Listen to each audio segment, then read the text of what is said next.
you for the introduction. Okay, so it's great to be here. Thanks to the organizers for giving me the chance to come and tell you about my work.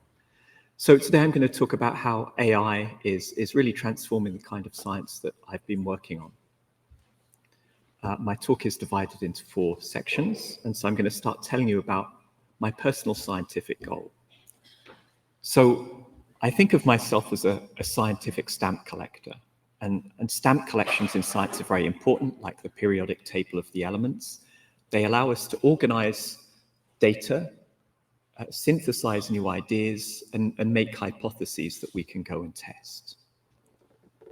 Now, the area of biology or science that I want to organize is the molecules of life. And here we see a picture of the E. coli cell, and we can see the various protein machines within it and the DNA and other things that make life happen. And so I'd like to organize the components and put them into groups to organize them so we can understand them better. And much of my work was influenced by this paper published by my PhD supervisor, Cyrus Chothia, back in 1992, a couple of years before I started my PhD studies. And he stated that he thought that the majority of proteins came from no more than 1,000 different families or evolutionary origins. And that didn't seem like so many to me, and I thought that we could collect them all together. And so for the last 25 years, I've really been mainly working on this database called PFAM, which is a protein family collection. And over that time, yes, my personal scientific goal has crystallized to become that I want to classify all proteins. I want to classify them completely and accurately. So what do I mean when I'm talking about PFAM? So we want to make a classification of protein domains. And protein domains are these globular discrete units of protein structure. So up here we see the structure of an enzyme from a nasty bacterium that causes gas gangrene. And hopefully you can see there are 2 different domains. The one on the left, which is an alpha helical enzyme domain that cleaves phospholipids. And on the right is a domain that's called PLAT. And we believe it localizes this protein to the membrane. And in fact, we can find that PLAT domain associated with lots of other different enzymes that are involved in phospholipid biosynthesis and degradation. And so nature takes these domains and recombines them in different ways, like Lego bricks. And so in PFAM, we build an entry for each of these domains. And so we do that by taking a multiple sequence alignment, and we see one up here on the left. We build a machine learning model called a profile hidden Markov model, which represents that sequence alignment, and then we can use that to search any sequence database. And some of these families are very large with hundreds of thousands of matches. And currently we have over 23,000 families. So actually a lot more than the 1,000 that Cyrus Chothia predicted.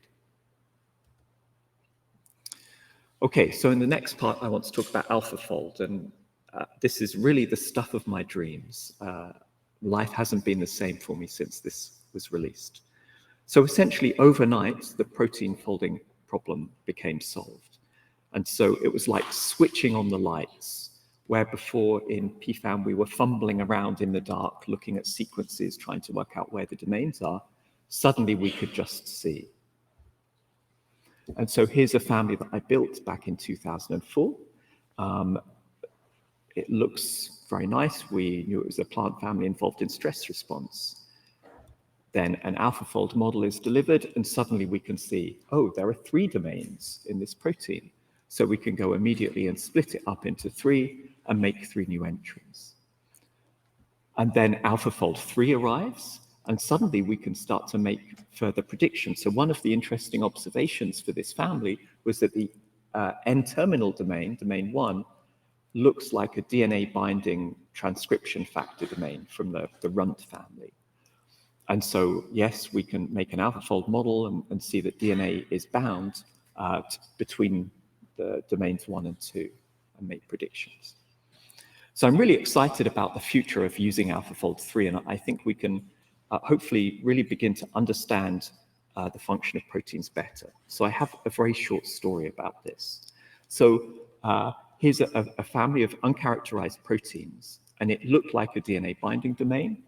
I tried binding it to DNA, and I saw that it bound to a TA nucleotide, which is a palindrome.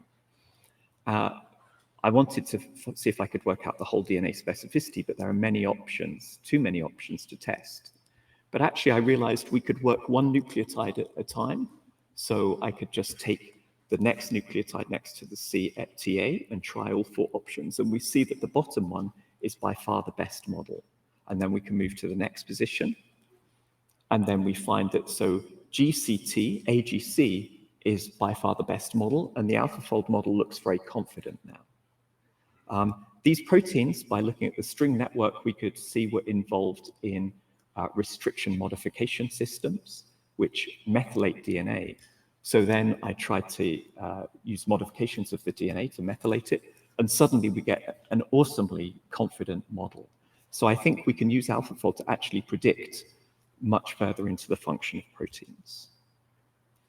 I don't really have much time, but I also wanted to mention how we've been using large language models in protein family work.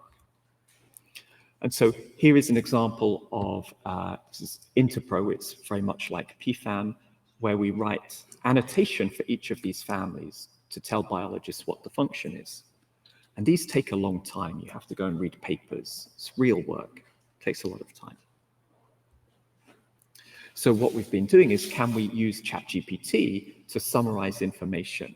Now, we can't get them to read whole papers right now, but what we could do is we could get them to read entries from UniProt or the SwissProt part of UniProt, which are these curated entries.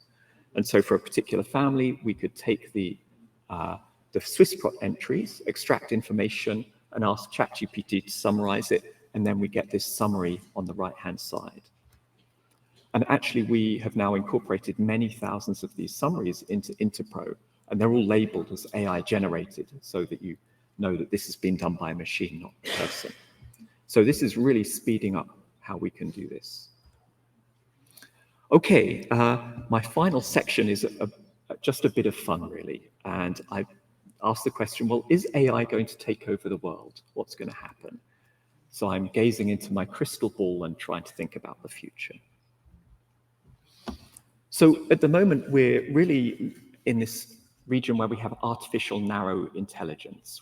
We have AI that can solve very specific problems very well. But we're heading towards this idea of artificial general intelligence, systems that can solve essentially any problem that a human can, but better than any human.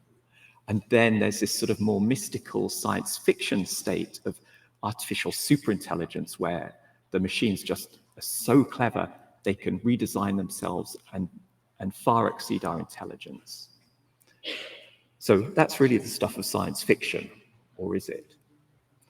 So I really like this graph, which is showing the relationship between the number of parameters in these large language models compared to the number of neurons in various animal brains. And we can see GPT-2 there was like a shrew, GPT-3 was like a capybara, and GPT-4 is much closer to a primate brain. And so, you know, where will GPT-5 land us? Is this a good idea? So I thought, let's look at science fiction and see how this all turns out. Science fiction writers have been very thoughtful about this. So let's think. Here's one science fiction franchise, Dune, you may know.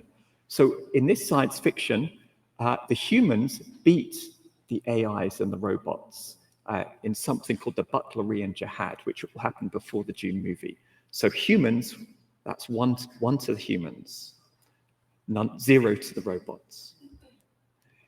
In Isaac Asimov's Foundations, again, there were robots in the universe, but the humans left them behind. And so humans are 2-0. So this is looking good.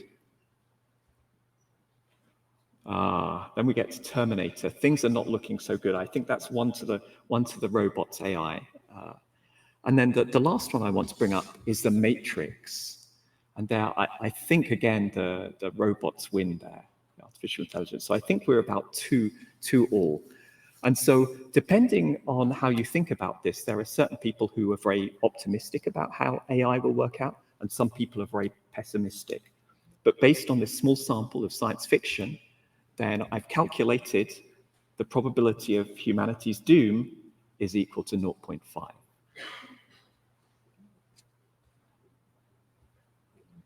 Okay, so how close is this artificial general intelligence?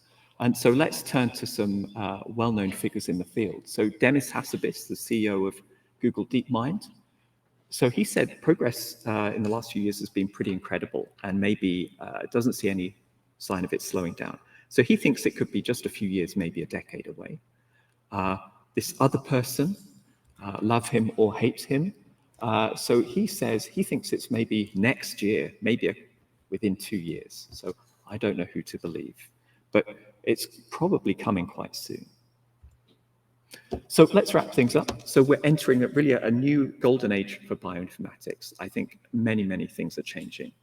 And AI can be used to help scale these tasks in databases and make them better.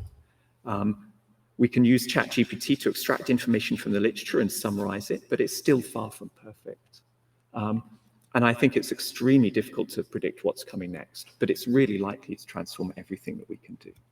And with that, I'm going to thank my team and thank you for your attention. Thank you.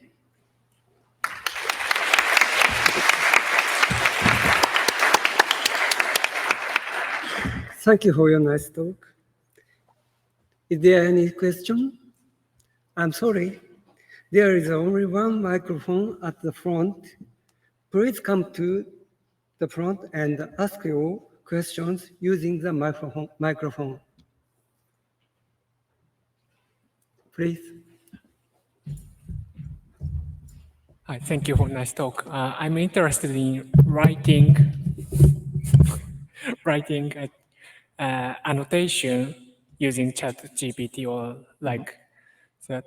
And so in the conclusion, you mentioned about but it's not sufficient. So what do you think the major challenge currently for writing database annotation using ChatGPT? So there are a few. So one of them is just access to the literature. So we just can't access all the literature because it's behind paywalls. So that's a problem. And also I think to do this, if we want to do this with OpenAI, ChatGPT, it will cost, to read the whole scientific literature, it will cost many millions of dollars. It's too expensive, I can't afford that. So we need local models, and I think the local models are not good at reading the entire PDFs in a multimodal way with the images. So I think in a year or two's time, it will be much easier to do this with local models.